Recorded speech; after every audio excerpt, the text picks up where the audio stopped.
Hello, my finest friends. Welcome to another Retro RHLSTP. Do you think I recorded all the intros to the last few weeks all in one go? No, I came back to the podcast rooms every week in the same clothes to do them. Look, this week we're looking back at 2022-2023, where I talked to Joe Lycett at the Leicester Square Theatre. He's done the show a few times. He did a fantastic one in Birmingham as well, which is worth checking out. Go and look at the back catalogue of RHLSTP if you haven't listened to them. This is being released for the first time in full video. It's on the YouTube channel. If you're listening, you can go and watch the whole thing. It's better for us if you listen on the audio because we make some money. It's even better for us if you get rid of the adverts by becoming a monthly badger at gofasterstripe.com/badges, and you get loads of benefits for doing that. Come and see us live. Gigs cropping up all the time. You can go to richtraining.com/RHLSTP.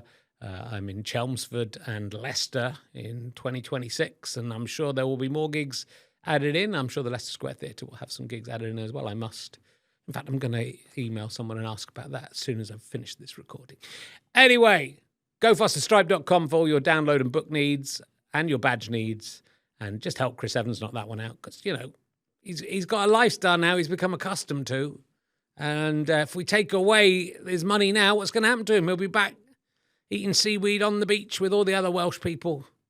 I think that's racism. I think that is racism. I love the Welsh. I'm partly Welsh myself, so I'm allowed. Bach. Anyway, sit back, relax, and enjoy this RHLSTP with the fabulous Joseph Lycett. Ladies and gentlemen, welcome to the Leicester Square Theatre. Please welcome a man who can't trust his own memory. It's Richard Herring.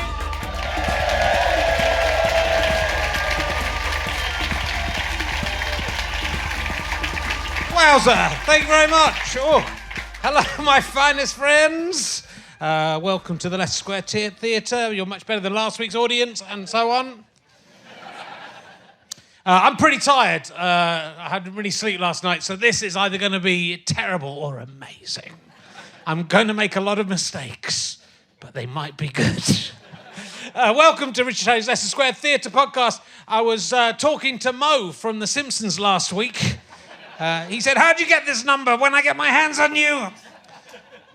He calls it RHLSTP, so I don't know if that's going to catch on. I was on Twitter for, not for much longer, right? Am I right? And actually, it might have been I want to call it Mammoth Mastodon. That's what it's called. And Joz Norris, remember Joz Norris? He's been a guest before. He was Jozzing his own Norris. And he was talking about how he had a clear memory as a kid of lightning shooting out of his own fingers, but it was a real memory that he has that probably didn't happen. And I was thinking about that, and I've got a couple of memories that are very clear from my childhood that, looking back, probably didn't happen. I think this might be a good new emergency question. He's already given us it was because of Joz Norris we did the one about the chrysalis, which is a great question. I should really just pay Joz Norris some money. I'm not going to. Fucking idiot. Gives it away for free. I remember going out into my garden in Cheddar at night time and looking up in the sky and seeing Saturn like as big as the moon. I've got a very clear memory of it. And looking back, that probably didn't. I don't know if anyone can look back, and any astronomers in the audience look back and see if that happened around about 1977, I would say it would be. If the Saturn never came that close. But I also remember, and this happened twice, and it might be some kind of trick, but if it was a trick, I don't know how she did it. On car journeys with my sister, she would get a pin and prick her leg, and like blue blood would come out of it. And she said, "I've got blue blood," and I thought it was like the vein blood or something at the time. I believed it. But that can't have happened, right? But I can't work out how she did it. Maybe I just made the whole thing up. So anyway, that'll be an interesting question. Anyway, look, let's crack on. My guest this week, if he's out of the toilet, he was in the toilet at the start, hopefully he's out. He is probably best known for his appearance as boyfriend in Neighbours. I mean, that sounds really, it's not as good as it sounds. Please welcome the amazing Joe Lycett, ladies and gentlemen. Joe Lycett. Come in. Sit down.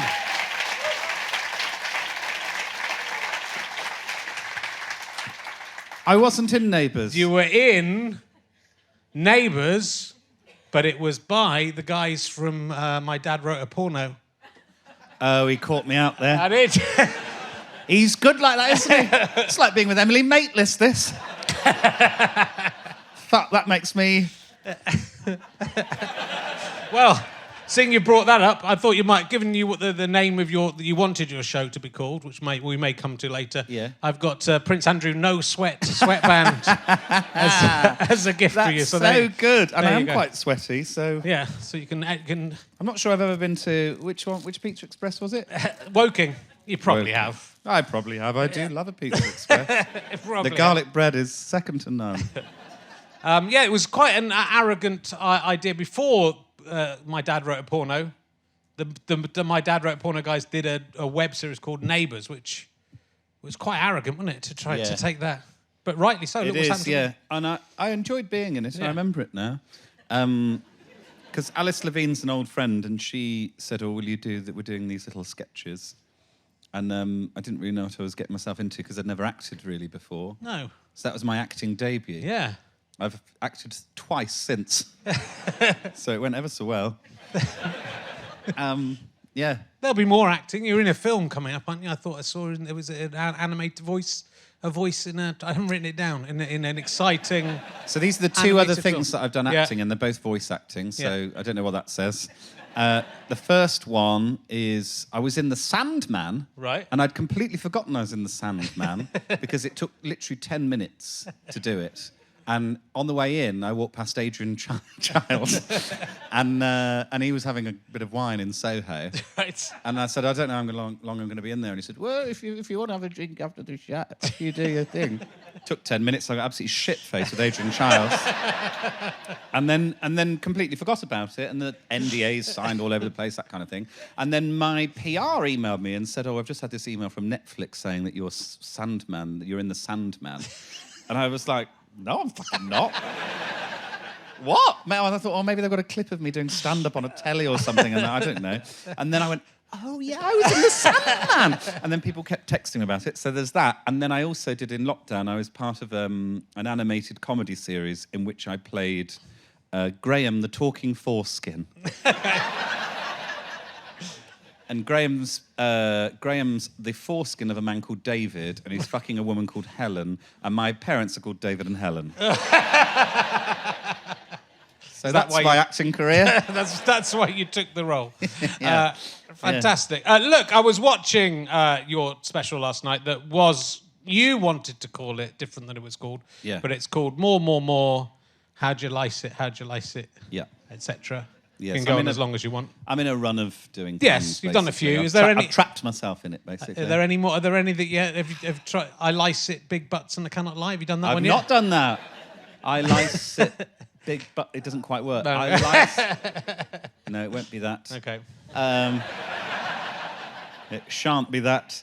I probably will just keep with it because I'm what else will I call it? What do you call your shows? It depends what they are. You know, I think of different. The problem with me is I don't have a running theme through all my stand-up, so you know that's why my career's going as badly as You're the running theme. I sort of am the running. Yeah. I choose the title based on what the show's about. So the last show is called. The last show is called Oh Frig I'm 50. Oh yes, of course. Yeah. So I was 50. Yeah. It's been, and I'm 55 now, so it's a while since I've done one. When you did one, you were 40. What was that? Called Oh Fuck I'm 40. Yeah. Do you want to know what the one I'm going to do when I'm 60 is called? Oh Shit I'm 60. Oh right. Yeah. I wouldn't have gone with shit myself. What would you have gone for? Cunt.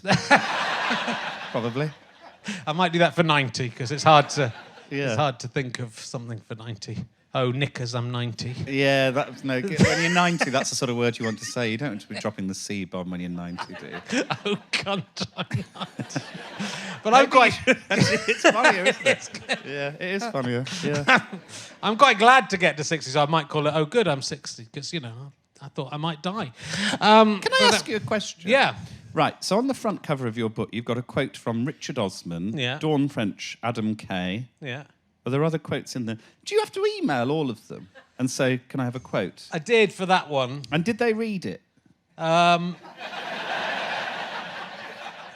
Because I think they might go confession with, here. That's quite easy to read, that one, to be Yeah, fair. it So I is. think It's not you long, only is have to it? dip It's in. a lot of pictures, yeah. Yeah. And I do love the emergency questions. That's one of my favourite parts of this podcast. But here's a confession. Adam Kay sent me a very early copy of the very good This Is book Gonna that he Hurt. wrote, This Is Going to Hurt.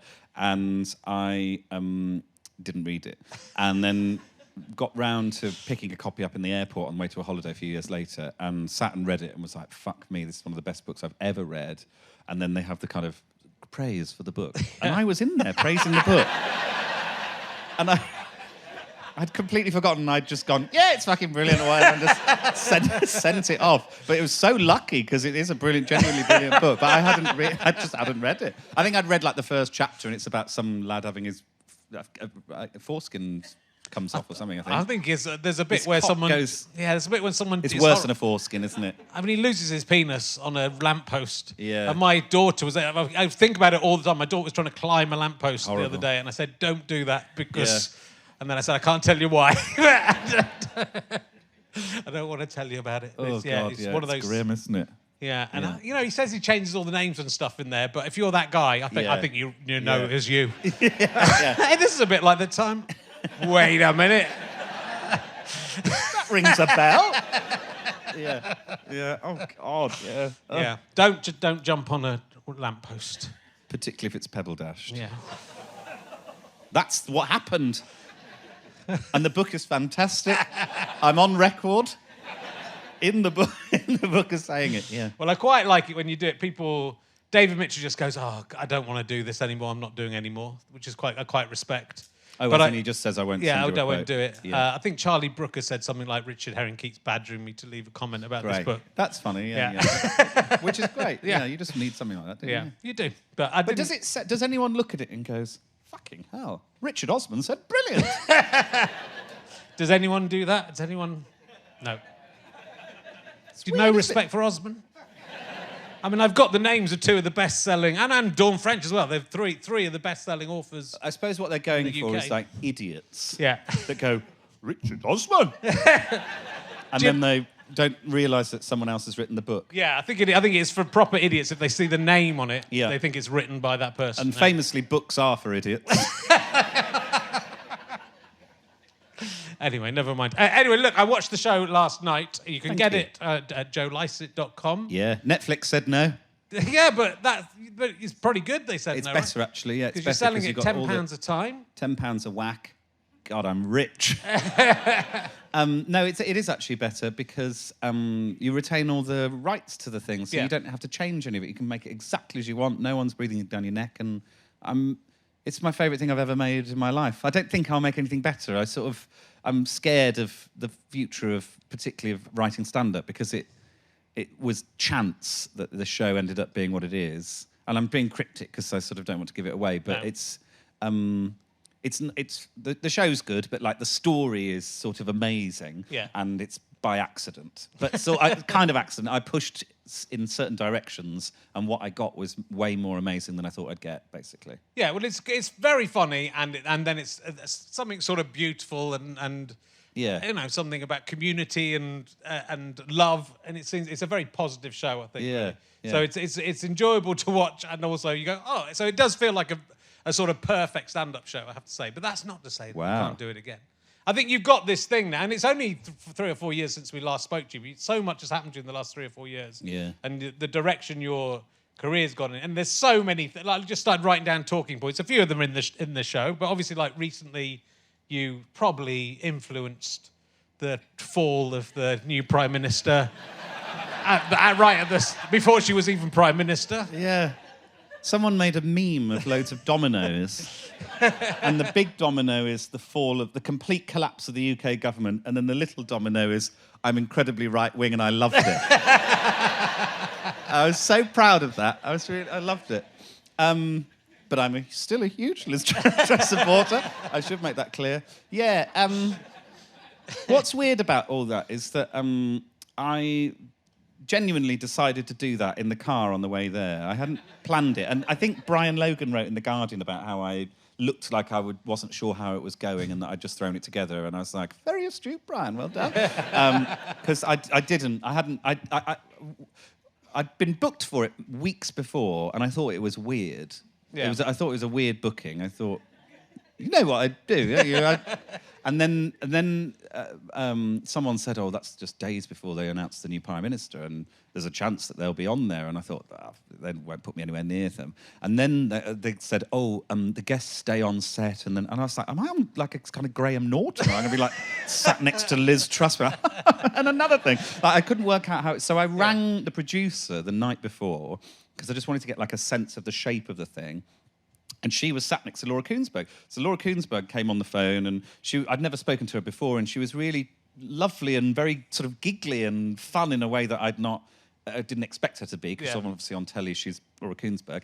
And I'm a huge fan of hers, and I think I genuinely don't know what her political leanings are, and I think that's really impressive. And I know some people will say, well, no, I don't.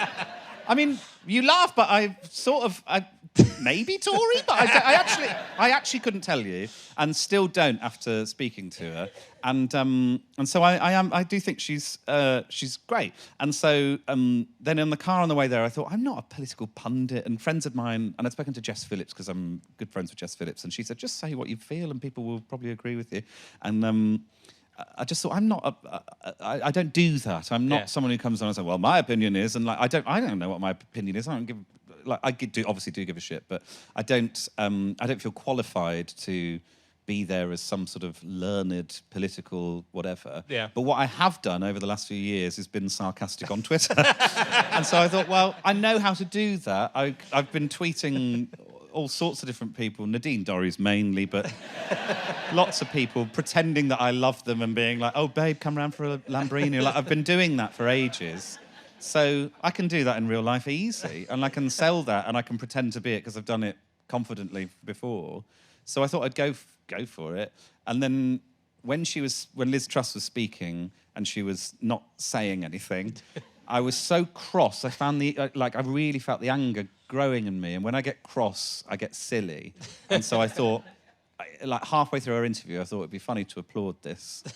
Because there's nothing to applaud. Like, it's like, cause there's a friend of mine who, when he's watching theatre shows and there's shit and he's getting bored, he'll either laugh at inappropriate points, or at one point there was like a really awkward pause where I think someone had just died or something, and it was like a pause where someone was crying looking at him, and he just went, line.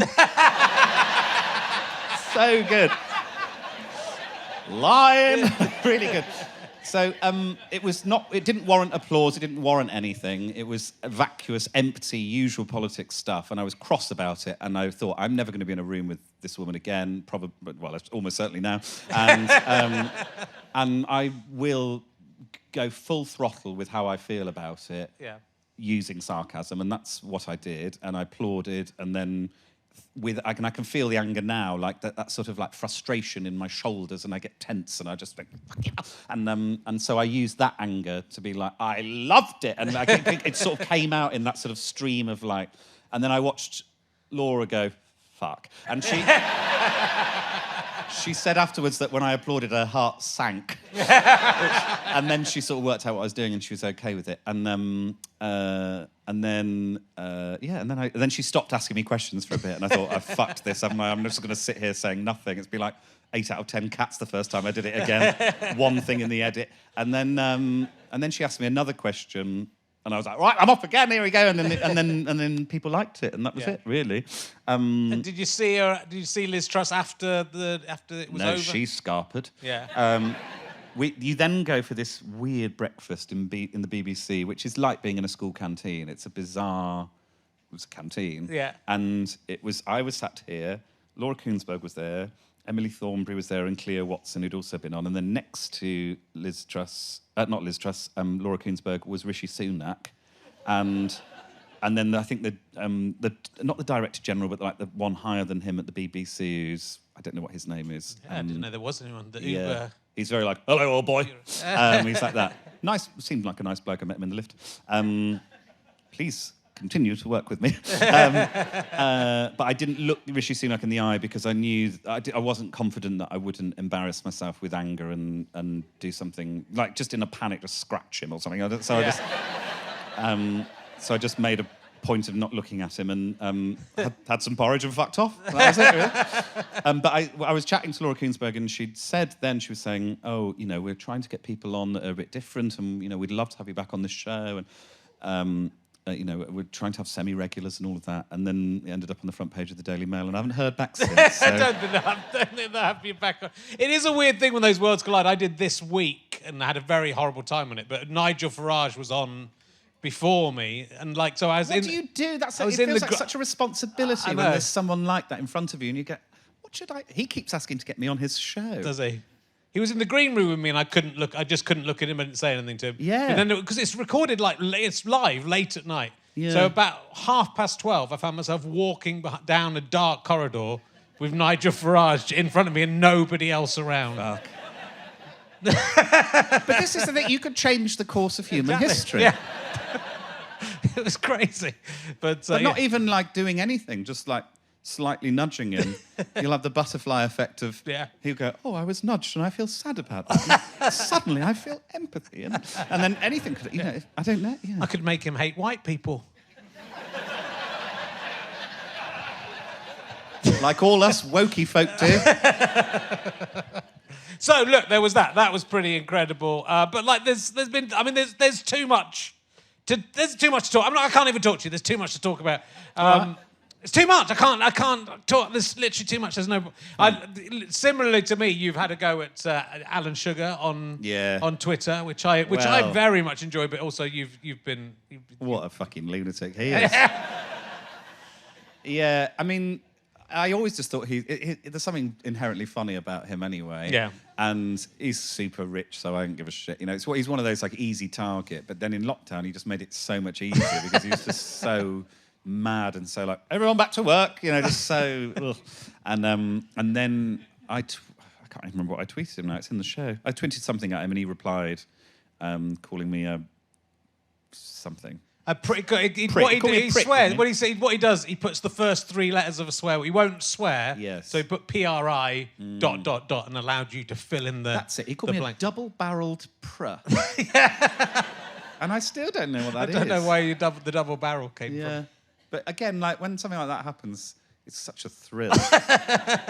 Like it's such a So I mean, he blocks people pretty easily. He's never blocked me, and I've just treaded the line between being incredibly rude to him and sarcastically appreciating what he does. Yeah. What do? Do you tweet him? Well, for a long time, I went through a period. He would always put this. Occasionally, he would put football scores up. And so I, like, as if there was nowhere else to get them.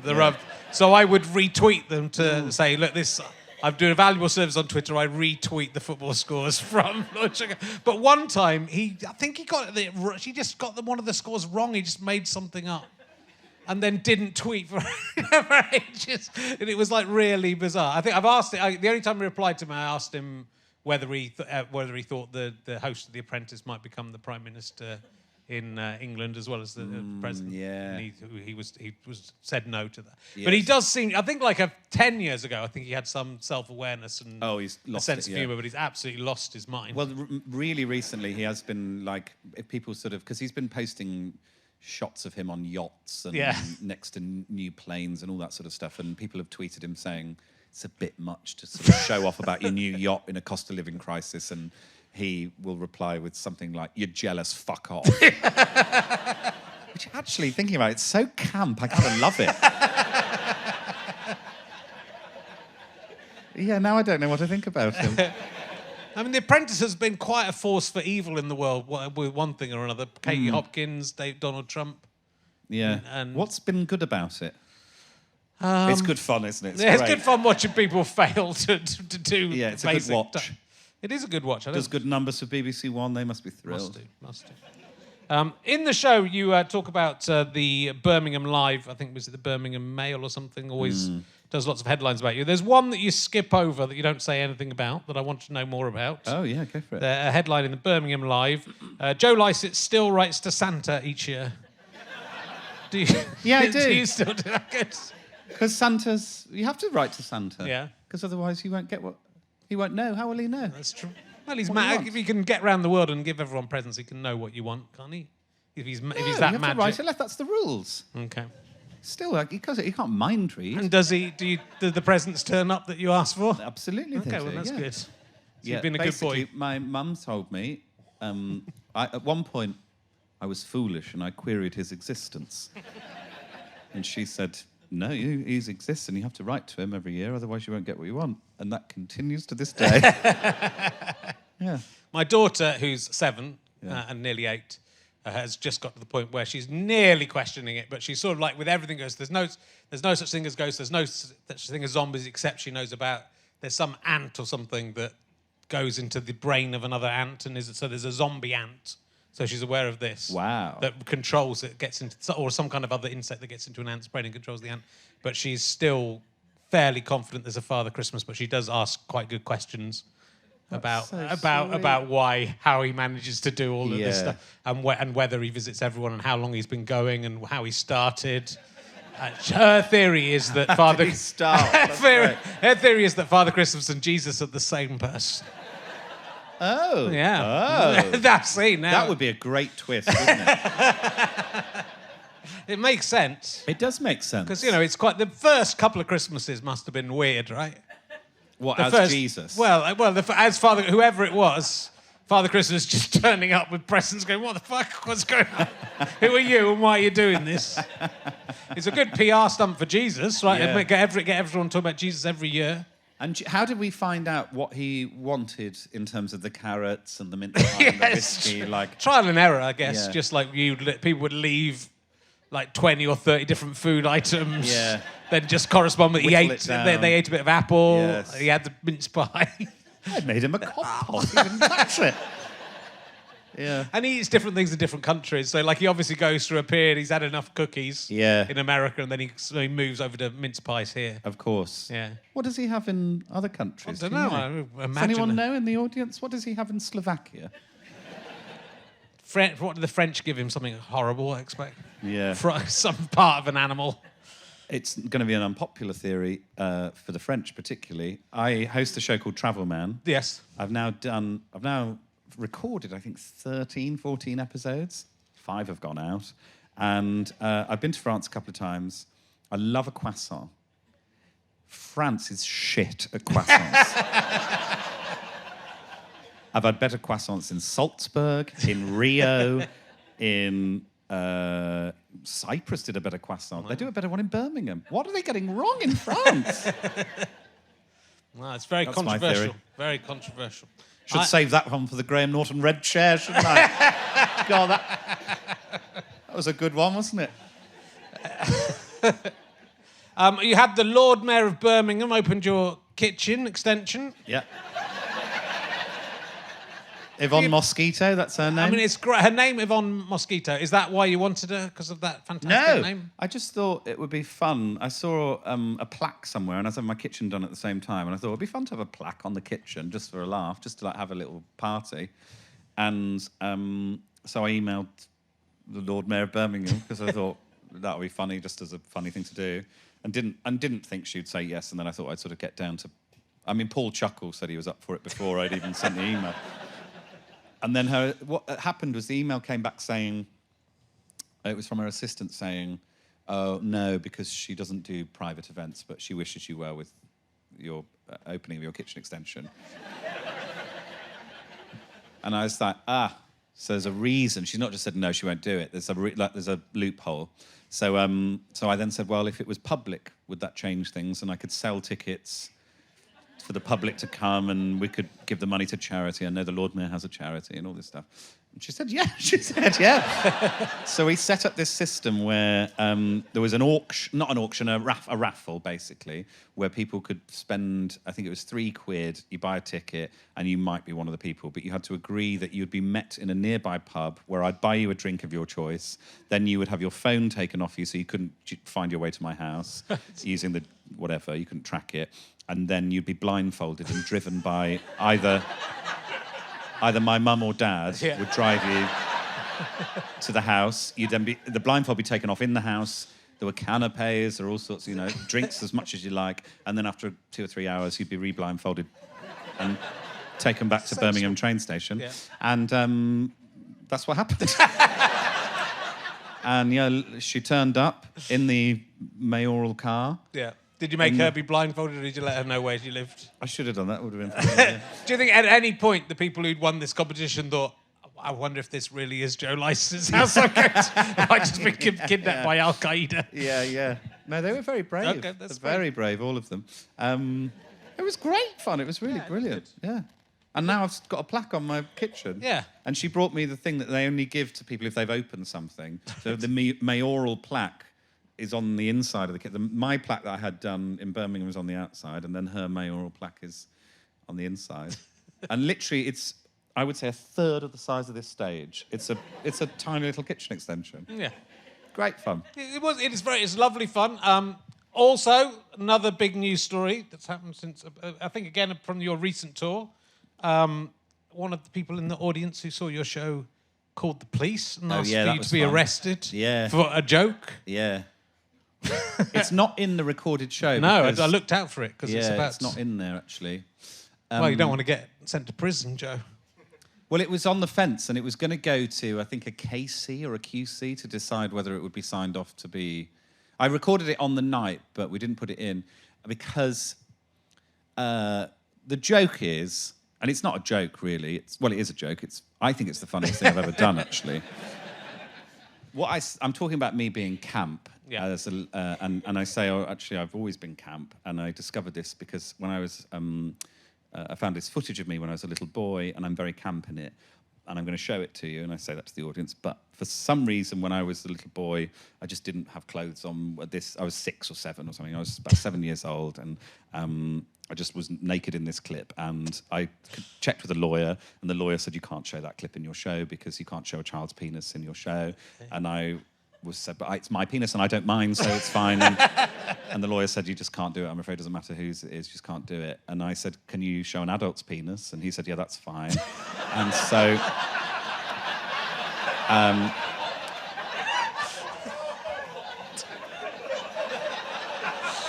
so I paid an animator to put a huge adult cock on my child's body, and it flaps around, and it's so funny. I cannot, I died laughing when it arrived, when it came in. And that's it, basically. And so I did the show in Belfast. And apparently it was an off-duty police officer, I think, was watching the show and immediately got up, walked out, and called it into the wherever you call it, the station. The adult cock on the kid's body department.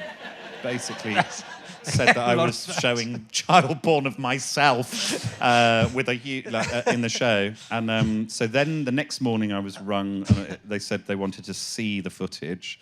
And I said, I laughed loads, and then I said, can I film you watching it? And then they said, just send it to us with a kind of statement of intent, basically. I was like, jokes? I don't know. And then it went quiet for a bit, and then they said, no crime's been committed, and you're absolutely fine, and have a great show tonight. And that was it. Yeah. So, but again, Nigel Farage supported me in that. Did he? Yeah. Not knowing what the clip was, he still doesn't to this day. He was like, it's disgusting that Joe Lycett was being cancelled for a joke. That whole thing sort of flipped around. So like 30 or 40 years ago, it was very much the right-wing people were saying you can't joke about this and you can't joke about that. Yeah. And now it's sort of gone the other way around, where it's left-wing people saying, not entirely necessarily in this case, but right-wing people saying, yes, freedom of speech. Yeah. Say whatever you want. Yeah, I don't know. I mean, I feel like I don't care if people make jokes about anything, really. No. I think it's up to you if you want to laugh at them or not, but... I'm definitely not of the school of telling people they can't say things. I think it's good, better the devil you know. Yeah. So I'm not calling for that, and I wouldn't call for people to not tell jokes. But like most comedians, and I think nearly all comedians, they think very, and even the ones who do the very risque stuff, probably them more than anyone, you think very hard about why you're doing stuff and whether it's worth it. Yeah, exactly and, that. Yeah, and I had emails from people who came to early shows that I trust, who sort of said, "Are you sure about having that joke in the show? Do you think it's, are you willing to have the backlash of that?" Like I'd had a bit of warning about it. Yeah. but it's so funny. And yeah, you know, like anyone who doesn't get that for what it is, and that's one of the points I made to the police was that, like, I've done this show to tens of thousands of people now, and not one complaint. Nobody's emailed me. We've had nothing. Like, this is a freak occurrence, I think, of, you know, not quite getting the spirit of the thing. And it's me bouncing around. It's not fucking porn. It's like, you know, it's just me as a little boy with a huge car. It's just silly. It's really silly and playful. Yeah. Like, that's, you know, that's the. But I understand why it kind of. It's funny because it's conflicting, because it does sort of. You know, there's nothing inherently. There's nothing wrong with it, but it feels like there's something wrong with it. I understand, and that's why it's funny, and that's why it's sort of on the line. But I know that there are people and there are comics who say, "Oh, you can't joke about that. You can't say that." I don't agree, and I think you can joke about anything, and it's just got to be a good enough joke, really. And if it's good enough for the audience that you're doing it in front of, and they laugh, sort of fine. I think. You know, I really think if you start stopping people telling jokes, then it gets really messy, because who's deciding that, and who makes the decision about what jokes can be made about whatever, and fine. Well, and you get to a point where someone's got a list of things that you can and can't do, and there's no nuance within whether you're playing around with that or whether, you know, so it's really... And sometimes a joke... I think the stuff about blackface was very interesting, because I would generally go, yeah, that's terrible, that shouldn't have happened. Yeah. But things got caught up in that were things where people were either making a point that blackface is wrong, or just like playing around with knowing that knowingly playing around with it. You just don't know intention, and you don't know. You know, I've been sarcastic or attempting at sarcasm for a long time, and in old stand-up, I watch old stand-up of mine now, and I go, oh, it's not clear that you were trying to be sarcastic there, and actually. It looks like maybe you're being homophobic weirdly in that moment, and like my skills weren't as good as they are now, and I'm hope to get better as a comic. And there has to be some space for play and to get it wrong. And I think there are comics who are incredibly talented, who are uber famous, making cajillions, have Netflix specials, all of that, who are using their skill and their power. Which I know, because it's taken me fucking ages, and I'm not even close to the level of skill that other people I'm talking about. I know how hard it is to get that good, and they're using it for things that seem strange to me. Yeah. I won't stop them doing it. Go for it, but I don't see why, because there's so many things you could jab at that deserve it better than what they're jabbing at. Yeah. No. So go for it. Like, whatever. Do you? But I don't get it. I don't see why you would. No. What a waste of that talent and that energy and that skill. Yeah, and everything's going to, you know, like, so, for example, with the Liz Truss thing, like, people were tweeting you saying, you've lost a fan. I didn't know you were right-wing now. You've lost a fan. Yeah. So, you know, you can never predict what people will get and won't get, and nearly any joke was someone somewhere will tweet you and complain about almost any joke, but it'd be one person. But I've got a friend who's a really close friend, and she's autistic, and she doesn't understand sarcasm. She just she can't quite work out. She just takes it literally. Yeah. And there's no, like, she'll go, oh, why have you said that? And oh, that's me being sarcastic. And she'll go, oh, I see. And because she just can't read it, so I have to sometimes forget that I have to tell her that I'm being sarcastic, and that's my entire personality. So it's quite, but so I give people, when I see someone tweet me back and I've been sarcastic on a tweet and they don't get it, I give them the benefit of the doubt. But most of the time, they're just thick as shit. Right, another big influence on the news from Joe Lycett in the last 2 or 3 years. You convinced the members of the Conservative Party that the Sue Gray report that you'd released... Oh, yeah. Fuck, I've done loads. You've done so many things. What I've done, yeah. Yeah, that was funny. Maybe they're autistic. Yeah. That wasn't the plan with that one. No, of course.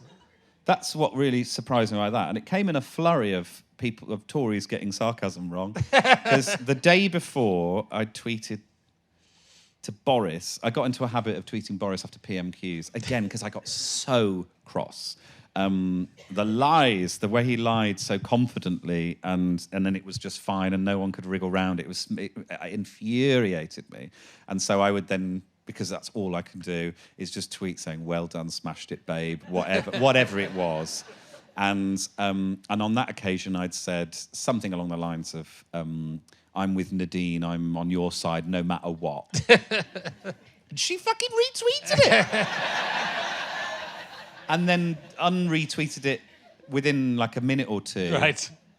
And I missed it. I didn't see it. But then a reporter at Joe, I think they're called. It's a political thing called joe.co.uk. Spotted that when MPs delete a tweet, it's logged that they've deleted the tweet, and it's sort of tweet saying they've deleted it. Spotted that and posted about it. And I'd had a few pints and I saw it when I was walking home, and I just laughed so much. So that happened literally the night before, and then the next morning there was all the Sue Gray stuff was going on, and people were desperate for the report. And I just thought it'd be funny to write like a joke version of it. That was literally it. And it was so silly. It was really silly, but presented with the logo and all of that, so it sort of made it look proper. But like, you only had to read a couple of lines down, and you're like, this is crackers, isn't it? And it's got a few retweets because it's silly, and people like that on Twitter. And then I got a message on Instagram on my DMs from someone saying that they work in Parliament for the Conservatives. And it was read out as a real thing, and there were panicked, like, people ringing MPs, and I dug down. She's from Birmingham. This girl who will remain nameless. I actually can't remember her name, which is helpful because I can't reveal my source. But she basically said, "Just don't tell anyone who I am," and they believed that the report was real. Right. I mean, it is sort of indicative of what the world has become. That it's impossible to tell comedy from reality at the moment. Yeah. It is. It's funny and then terrifying, isn't it? Really, mainly funny for me. But yeah, I mean, all of it, I was sort of looking at it, going, "Sorry, what?" I was just sort of baffled by the whole thing, then delighted by it because obviously, like, I sort of thrive on that, watching and the fact that something I've done it has been used to jab at them in any way. Great. And that actually, I don't talk about that in the stand-up show, but at the time, I was the reason I was invested in the Sue Gray report was because basically my best friend had died at the start of lockdown. He'd been in, he'd had a terrible, he'd had cancer for years, and kind of went out slowly, and I'd been there as a sort of part-time carer for a little bit of it, and I agreed towards the end of his life that I wouldn't see him because I was working at the same time, and his widow didn't want the situation, he was at home, didn't want the situation that I would bring COVID into the house, and then that she would get COVID, and then that the authorities would take him away and he'd die alone. And I thought that was completely reasonable. And I'd said everything I wanted to say to him, and I loved him. And actually, funnily enough, the last time I was at this podcast, he was literally sat in the front row. And I'd done everything that I wanted to in terms of telling him that. And so I didn't see him again. And I lost him. And I didn't get to say goodbye properly. I mean, Dad said everything that I wanted to. I was cross about that. Yeah.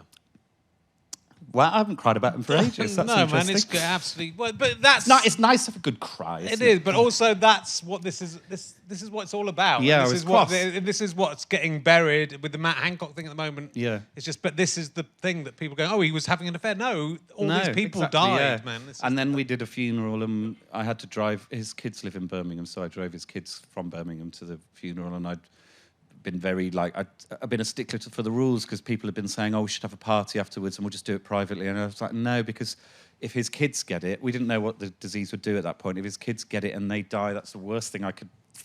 I can't do that to him and all that. And so I was really stuck by the rules. I did everything by the rules. I made sure I really did it properly. And then they didn't.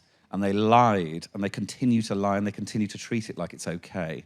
And I'm furious about it. I can't be more angry about anything. And they're still in power, and they're still the people that rule us, and they say, "Oh, get over it," and it's all like old news now. And I just think I'm one of hundreds of thousands of people who are cross in this way. Yeah. And I should get over it at some point, and I will. And I actually don't. Day to day, I don't give a shit about it, really. But I know I don't trust them, and I know I don't think they should be in power. They shouldn't be anywhere near any authority whatsoever.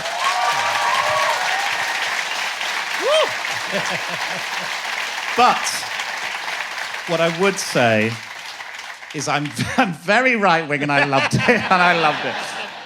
But I guess, this is the power of, and this is why this show's powerful, I think, and this is why you're increasingly, and I think in the last 4 or 5 years, your stuff has kind of gone to another level, How right? the fuck do you do this? You're better than anyone at interviewing people.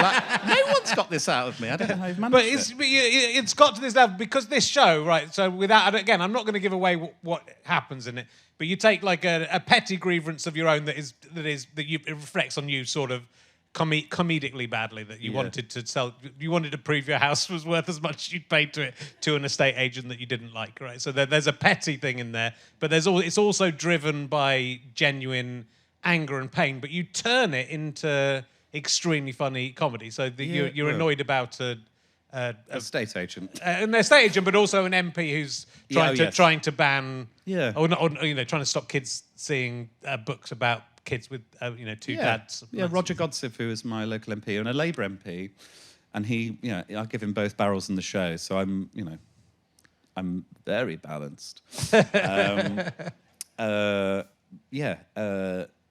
He's sort of been a bit of a kind of bugbear for me for ages because he was my MP for most of my life because he was in one of those safe seats, so he just didn't do anything, basically. He was just happy to be in his seat.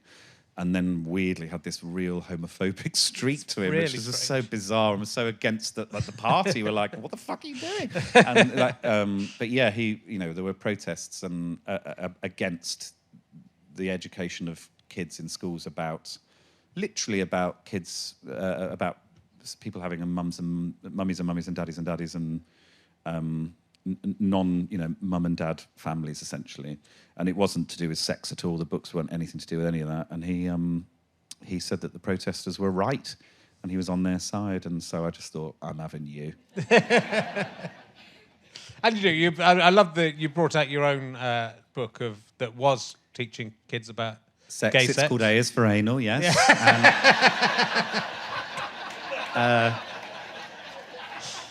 Full colour, illustrated by yours truly. Yeah. B is for balls. Yeah. Yeah, it gets harder as the book goes on. I haven't worked out what Z is for yet, but we'll get there. So again, but that's moving into comedy, and in the show there's a lot, and in the work you're doing, I guess on Joe Lycett's Got Your Back and all that sort of stuff. You're doing a lot of stunts and a lot. But it feels like you're trying a lot of things out. Yeah. And that maybe some of them we don't hear about, and some of them don't work because you couldn't predict how well the one in this show works so well. No, I had a few. I had 2 irons in fires for this stand-up show. Yeah. And the other one, completely fell by the wayside. And I had some. I thought there was some good stuff to it, but it just died. And when it doesn't have an end, there's no point. Like you can't start the story. But yeah, this one, I thought I'd get 10 minutes out of it, and I could end the show with it. Really, I thought that's what would happen, and then it just became a lot more than that. Really. Yeah. No, it's crazy, and equally, I want people to be able to enjoy it in the show, so we won't talk about it anymore. But I mean, there's a few things you've done. I mean, you did the oil advert, the anti-BP. Was it BP? Oh yeah, Shell. No, Shell. Shell, yeah. Which was very memorable and quite grotesque. Yeah. Well, that's an example of taking on someone like Shell. You go into it knowing you're going to have no effect. Essentially, you know that there's nothing you can do, and if anything happens, that's a bonus. So the only thing you can do is sort of jab at them and make them look as silly as you can, really, because you're never going to get a response from them. You're never going to get at the table with them. Basically, they'll never come near me, and so it was shock factor really with that. And I made a advert of the CEO Ben van Beurden. I played Ben van Beurden. Basically, almost shot for shot, the way that he does his adverts, talking about how great Shell are and how they, are very green and how they're the solution to the problem. But while he's saying that, he's also shitting out of his mouth, and it's a real sort of shock factor. It's horrible to watch. It was horrible to film. I bet. It was quite funny at points, but it was mainly just gross because I had a mouthful of black bean sauce at one point. but it did good numbers and people remembered it. So Yeah. it had some sort of effect, and it pops up again whenever he talks. Like people reply to his tweet with a shot of me shitting out my mouth. So I'm happy with that, really. I think it's great when any of those things like stick, which obviously some feces would do. Yes. It's that's great. It is the sort of power of satire. It is there's a sort of Swiftian element to that because it's so grotesque and so horrific, but it's so memorable. Yeah. Well, it sort of had to be. I was thinking, we were thinking around how do you get at a company like Shell? How do you piss them off? Yeah. And they're so powerful, and there's so much wealth there, and they're so litigious that the only thing you can do is sort of go low and sort of in the way that people will go, fucking, I'll retweet that because it's mad, and that's sort of what I did. But there's a lot of it's just mischief, right? A lot of it's and what I like about it, I've sort of been talking about this recently, and now Jeff Bezos has actually come out saying he's giving all his money away. What I don't understand about people who have made enough money that they're never going to run out of money. Yeah. Why they don't A, spend it on helping people, but B, why don't they just do a load of crazy stuff like building things that would help people, but also just do nutty stuff. Have you seen there's Jeff Bezos, supposedly, he's got hundreds of billions. Yeah. Supposedly it would cost less than $1 billion to solve world hunger, I think it is, or around $1 billion. Yeah. It's a few hundred million. And there's a Twitter account that is automated that every day says, Jeff Bezos has decided not to end world hunger today. But you'd think you'd do that, but you think, it feels like with you, you're doing well, your career's doing very well, you've obviously made enough to buy a nice house in Birmingham, and, it's still in Birmingham. It's true story, it's a 4-bed, 280 grand. Wow. And I overpaid. You did overpay. I'm moving to Birmingham. That was like 8 years ago. Yeah. But still, like, what do you get for 280 grand in London? Nothing. That fucking table. Absolutely nothing. But it's sort of you're using your time and your money, presumably a little bit, because some of these things will cost you a little bit of money, and I suppose with the TV show with the team of people you have behind you as well. So there's other people helping with some of this, I'm guessing. Yes. But it's sort of fun to just use the world as your playground. It seems to me, and so if it's driven by something genuine and some genuine anger, it's a great way of doing it. If it's just driven by the desire to go, I just want to do something silly and see what happens. Well, there's a lot of YouTubers doing similar stuff. Yeah. But invariably, they don't have like a reason for doing it other than it is probably funny. And there's no... funny is a good enough reason as any. I just get cross about more than most, I suppose, and I feel like, well, how can I... and I am genuinely petty, so I think this person has annoyed me or this thing, and the target has just become bigger, I suppose. It started off at people who are giving me a parking fine, and now it's Liz Truss, it's like, or Rishi Sunak. It's sort of just... I've been emboldened by the reaction to other ones, and it will probably end badly. And you'll do something terrible. I'll do something and I'll misjudge it, and everyone will hate me. I'm sure of it. Yeah, but just enjoy this time while it's going well for the moment. But, that's sort of the trajectory of everyone eventually, isn't it? So. But it's sort of, if it is a prank, and then there's some things in this that they're almost a prank, but it's also it's a pleasant prank. So it's a prank where it's a lot of the YouTube stuff would be look at that idiot, or that Balls of Steel thing, the Channel 4 show where just innocent people would end up having dog shit on them, and you go, what's the joke in this? You prank people, but in a way that's nice if they're good and they deserve it. Yeah, I don't like a prank show. I remember, is it Balls of Steel, which was hosted by Mark Dolan, who's turned out to be a nice fellow. It was so strange, Mark Dolan. I used to gig with Mark Dolan loads, and he was always very affable and charming and very sort of foppish. Yep. And he seems to be cross about something, and I haven't seen him since he's got cross, and I want to give him a hug and say, is everything all right, Mark? I didn't saying like you're right wing is a great career move. That's the thing. That's what you've got to realise. Yeah, it has. It's worked out well for him. Good luck to him, I'd say. Good luck to him. He's good luck.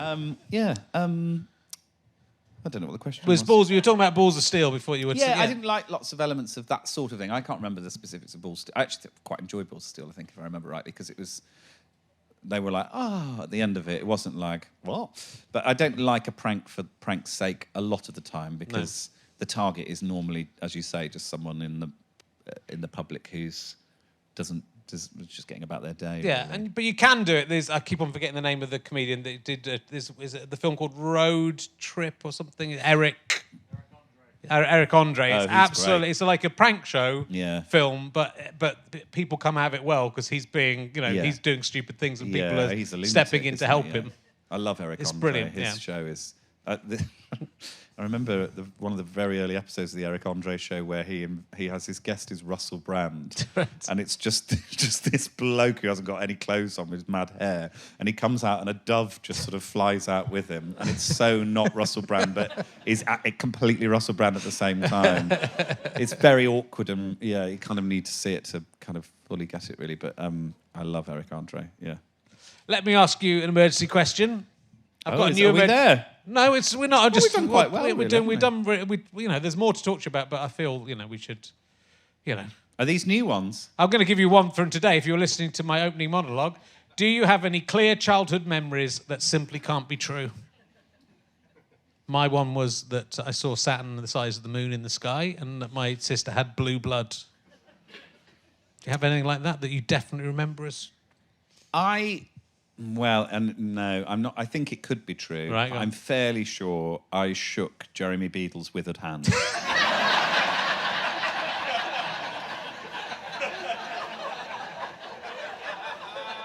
That could be true. I'm fairly sure it's true, but it sounds like it's not true. Yeah. But my dad used to coach basketball. He used to coach the Birmingham Bullets team, and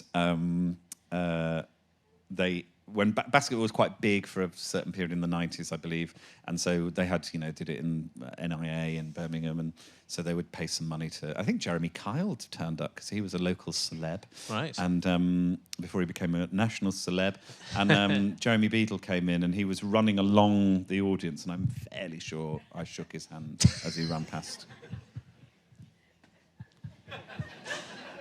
I'm just imagining him playing basketball. Prove I'm lying. I'm just imagine him turning up to play basketball, but he had one hand that was all right, so he could have played basketball. Oh, yeah, that's weird, isn't it? It is weird. It's the 90s. It was the 90s of different. Jeremy Beadle played basketball back then. That's what happened. If you could go into a chrysalis like a caterpillar and dissolve and then come out as anything that you wanted, what would you emerge from the chrysalis as, Joe Lycett? Anything? You can come out as anything. You can change into anything you want.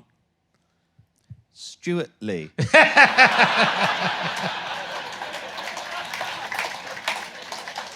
It's a big downgrade, Joe. It's a big downgrade. Fair enough.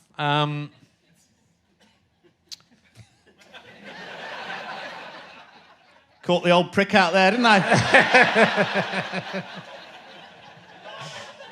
Line. Love it. Love it. Oh no, I've created a RHLSTP thing. RHLSTP thing. We'll do it for... It will ruin it if you shout that whenever I get someone in a serious thing and there's a pause, Joe Lycett's crying, you go, line. It would have been fucking brilliant if you'd done it. If you'd done it then, you'd have been my hero. Yeah, and you have to explain it. Oh, I love that. Please, the regulars, you have to. You've ruined the whole thing. Okay. This is what's come up on the page. I'm not sure I've asked this one before. If you had to have sex with a TV or film snowman or woman. Oh. If you had to, If I had to, which famous snowman or woman would you have sex with, and how would you guard against genital frostbite? How many are there? Isn't there just the snowman? There's just the snowman, isn't there? There's the snowman. There's Frosty the Snowman. Oh, yeah. There's... is that like evil one in one of the horror films, isn't there? Yeah. Jack Frost is sort of a Frost, he's snowman. like an evil one. I'm a bit into that sort of like slightly kinky stuff, actually. Yeah. So let's go with Jack Frost. Okay. Like, he'd be into like making me a bit, cold. He'd like it, wouldn't he? He would like it. I've got a thing for Priti Patel for that reason. Yeah, well, I do. And Suella Braverman, then I went off her when she got sacked, and then I went back into her again when she... It's only when they're in power. Yeah. On and off like a switch. No, but not Liz Truss. No, not Liz Truss, strangely. Not Liz Truss. No. My mind's just whirring with Suella thoughts. Lie. Jack Frost. Jack Frost. And what would I do to make sure my cock didn't fall off? Yeah, it didn't get frostbite of the genitals. I'm not sure. It wouldn't take me that long. It's been a while. Do you think... I can't work out if having sex with snow, would that be lubricated or non-lubricated? I think there's a danger of getting stuck inside, like you get a lollipop stuck on your tongue, isn't there? No, I don't think there is. You'd be walking around with a snowman on your cock. Actually, yeah, if it's really cold. Yeah, just... Ooh. So you think, I'll just fuck this snowman, and then there's no way of hiding that, is there? Once you got to walk down the road, you could say, I'm just carrying this snowman. But then, I'd ring Adam Kay. I'd say, chapter 1, baby. Get yourself a new book, Adam. Yeah, I don't know what I'd do. Yeah. I'd maybe take a cup of tea with me, which I always do for lovemaking. Make sure there's a fresh brew. That's killing your lover. You'd have to kill your lover in order to... I mean, that's like a praying mantis thing. It's sad, isn't it? But it's sort of what happens at the end of the snowman. Jack Frost to death. Yeah. It's what happens at the end of the snowman. At the end of the snowman, I was watching it again recently. But how does the snowman... Do I fuck him to death at the end of the snowman? Well, how does the snowman melt? Because snowman, if when the snow melts, the snow goes first and the snowmen last the longest. At the end of the snowman, all the snow's still there, but the snowman has just disappeared. So someone has fucked him to death. I think the snowman on the motorcycle. There's a snowman on a motorcycle. That one can't last long, right? Can it? Yeah. Who do you think fucked the snowman to death? I think it was David Bowie. It's that little boy is David Bowie, remember? I think you say David Baddiel. David Baddiel fucked the snowman to death. And that's the story I'm going to tell. Tell him that. All future kids that watch it. All right, one more. This is a risk. This one. This is a new one. As a child, I worried about doing stuff like picking my nose and playing with myself in case I was to grow up to be a hugely important figure. Time-traveling tourists might come back to see my childhood. Oh no! And then disrespect me because of the way I'd behaved. What was the most ridiculous, narcissistic thing you believed of yourself as a child? Were you the kind of guy who thought you might be Jesus or something like that? Or did you not? Because you seem like a confident fellow. You're trying to say I'm a narcissist? Is that what you're trying to say? I mean, many comedians are. Yeah, it's mad, isn't it, what we're doing? I don't think so. No. The worst thing I did is I got very angry about I think it was my next door neighbour had said something to me, like a similar age, said something to me, and I was really cross about that. And I went into my room and I ripped up a book.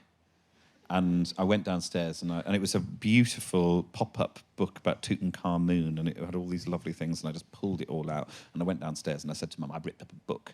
And she went, go to your room. And I was mortified, and then I spent weeks paying it off to buy a new copy of the book.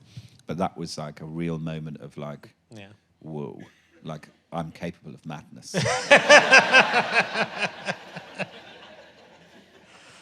So, look, there's still loads of stuff we haven't talked about, and we've got a little bit more time. And we haven't mentioned the Hugo Boss thing, which maybe we don't need to talk about. You're not Hugo Boss anymore, though. No, but they still owe that company some money. Right. So, who knows? Right. I'm the artist formerly known as Hugo Boss. Yeah. And at the time, after I changed my name back, I felt like I should have kept it because it would have been funnier to stay Hugo Boss till death. But actually, I think I wouldn't have been able to do... It would have clouded other stuff, and actually, they wouldn't have put me on the Laura Koonsberg show if I was called Hugo Boss. So there's lots of things I wouldn't have been able to do. So I'm actually glad that I've kind of... They're never going to do the right thing, so I'll have to let that one go. I mean, it would have maybe affected the joke you did with your posters for this show. So you had a Tubes poster, posted up in the Tubes. Yeah. With your name. Yeah, it had my name and then James Acaster's image for a long time. And then Joe Pasquale for a little while. I just thought it'd be funny to. Yeah. I just thought it'd be funny. Did people turn up expecting James Acaster? I don't know. I don't think so. I think people. I think people sort of got it. Yeah. I hope they didn't. But actually, I hope they did. Actually, that's funny, isn't it? It's funny if they came for him. But both him and Pasquale had to give approval for that, and they both thought it was funny, so it was fine. It wasn't done without their permission. Because I thought it'd be funny to have like a series of them where it's like gets sort of more and more. I thought like it'd be funny to have African dictators. You know, Joe Lycett live, and then there's like, you know, Mugabe or something. It'd be great. But apparently you'd have to ask Mugabe. We might say no. Well, you're also, as we're recording this, you're in the middle of another big sort of stunt involving the World Cup. Yeah. Yes. I announced yesterday, so this is Monday, what is it, the 14th? This is the 14th of November. I announced yesterday, and this is something I've been working on for ages, because again, I've been cross about this since I heard about it, which is months and months ago, about the Qatar World Cup, which loads of people are cross about, and basically everyone, including Sepp Blatter, has said, this shouldn't be happening. And he oversaw the fucking thing. It's mad, it's crackers that it's happening there.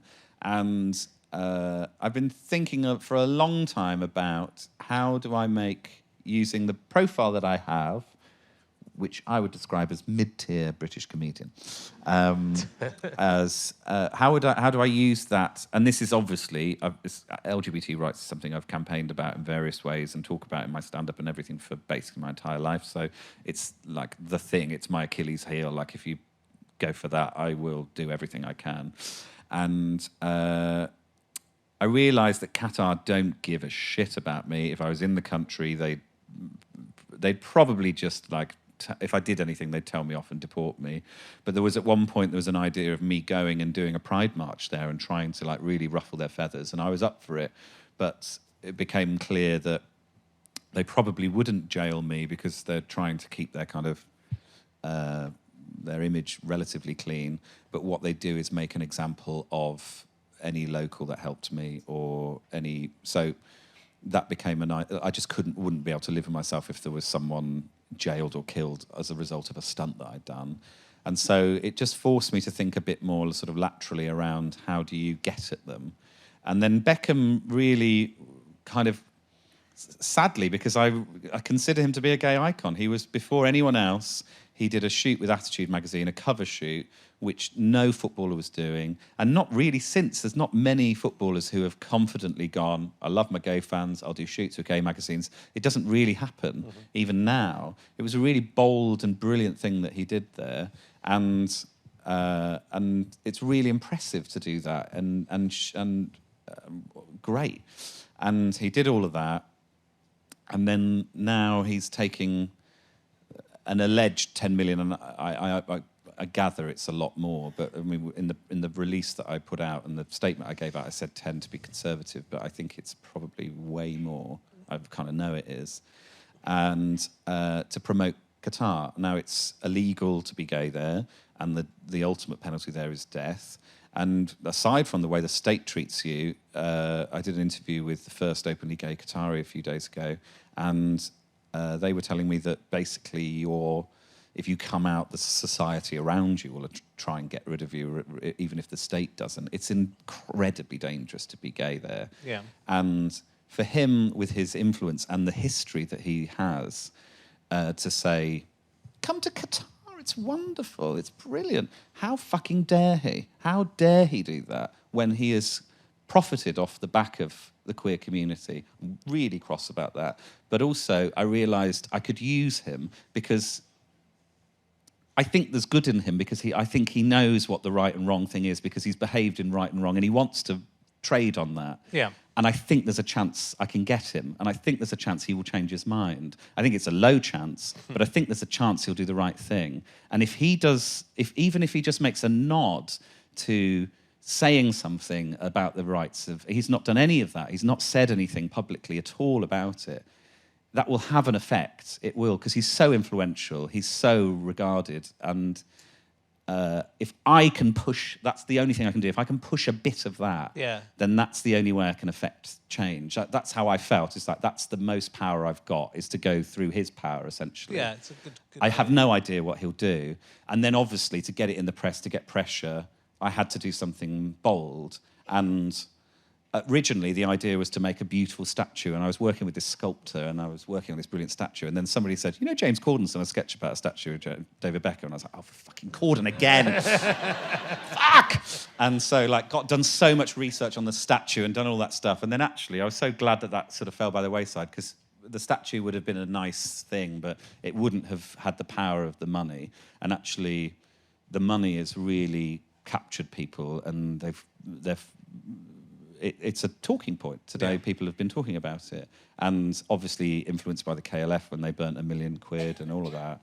That captures people. There's something about destroying money and I feel it, and I really don't want to do it, but I've bought the shredder. I've got it. It's all set up. I know how I'm going to do it. I've got it all set up, and next Sunday, if he doesn't, it's happening. Yeah. It's really, I mean, it's a bold thing to do, and it's a very interesting thing to do. But I think also the mood about it, it seems to me like you say to people the World Cup's starting at the weekend, and they go, what? You know, it's sort of passed people by somehow. Yes. Maybe because it's a different time of year, but just, usually there seems to be like a huge build-up to it. Yeah. And there feels this sort of embarrassment around it, and there's a lot of feeling, whether that will change if it starts going. Once it goes, people will get behind it, I'm sure. But if one team pulled out, yeah. you'd have a domino effect, I think. Yeah. And if you have someone like Beckham say, if he pulled out, it'd be amazing, because you'd have everyone else just go, no. Like, it'd be toxic immediately. Yeah. And he's got that power. He could do it. I mean, he'd be locked in some contract somewhere, but he would have so much backing, it would be ridiculous. It seems so strange to me that he's done this. I don't understand why he's done this, because it's so contrary to everything else he's done in his career. I don't know if they've got something on him or... Well, again, it's the same thing where you think how much... You know, David Beckham is doing okay for money. So, yeah, if it was... 400 and something million if you Google it. So 10 million a year or whatever it might be is a lot of money. Yeah. I mean, he might be saying, I'm going to... If he said, I'll give it all to gay rights, would that make it all right? I don't know. I mean, it would be something, I suppose. It'd be something. Well, it would be a statement of some sort. Yeah. At the minute, the only statement he says is, come to Qatar, they've got lovely spice markets. Well, we know you like a spice market, right? Just choosing which one to inseminate. Well, it's interesting, and I think, there was the commentator...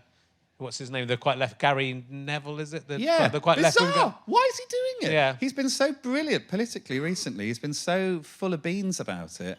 Why take the money? I really don't get it. There's so many things that Gary Neville could get money for. And I have no issue with people going over and doing the games in lots of ways, because there's lots of football players there. I mean, I'm not a huge football fan.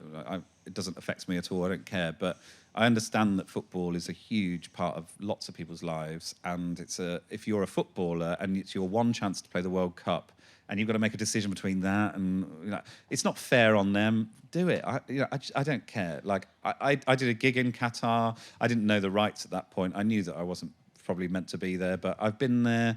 I've been to Dubai. I've been to all these places. I don't. Fine. It's when you're in a position like Beckham's in, and you've got that power. And FIFA have got that power, and all these different institutions, and they're doing this objectively wrong thing of showing that this is cool and this is okay. And I'd like to see some of Beckham's gay friends, public gay friends, talk about it. It's weird that they're not as well. There's so many people that he's had photos with who are gay, who he's friends with, and that helps his brand and all that. And are they happy to go like, yeah, great. Are you happy with that? I'm not. Yeah. I don't understand why you would be. Yeah, I don't know. I think it might just be like they haven't thought about it. They haven't, and it's all suddenly happened. And I think there will be this. There'll be at least there's already a little backlash. There's already this backlash, and I think there might be what's going on. So they may reconsider, and I think again it's this. You're just this grit in the machine, and it's sometimes it's very funny, and sometimes it's more serious. Yeah. Sometimes there's shit coming out of your mouth. Sometimes there's shit coming out of your mouth. Yeah, and who knows what the effect will be? Because I appreciate that what I'm going to do, or I hope I don't have to do, but I appreciate what I'm going to do is bold and will piss a lot of people off. Yeah. But I'm at that point now where I'm so angry about it, I don't care, Well, Well, it's really great stuff, Joe.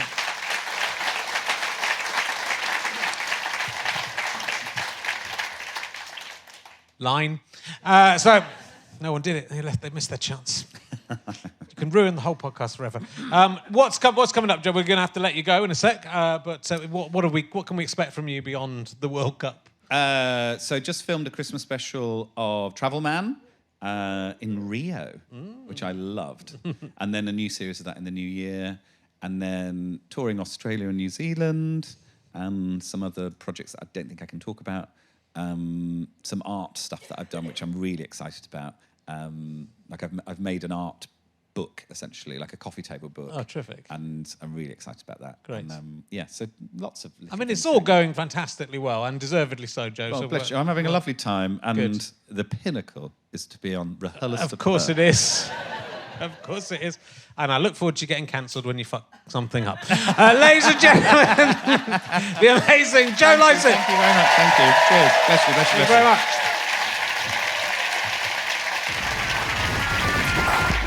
You have been listening to RHLSTP with me, Richard Herring, and my guest, Joe Lycett. Thank you to Scant Regard, who performed this music for us. I'm indebted to my producer, Ben Walker. Thank you to Chris Evans, not that one, and all the tiny children Evans that he brings with him, like the Pied Piper of Cardiff. Thank you very much to everyone at the Leicester Square Theatre for having us here. It's been quite good. This is a Sky Potato Fuzz and GoFasterStripe.com production. Tell your friends to listen to some of these, and why not listen to another one? If you liked it, listen to another one. If you didn't like it, come on, give it a chance. Listen to another one. You might like it if you listen to another one, and then another one. Thank you. Bye-bye.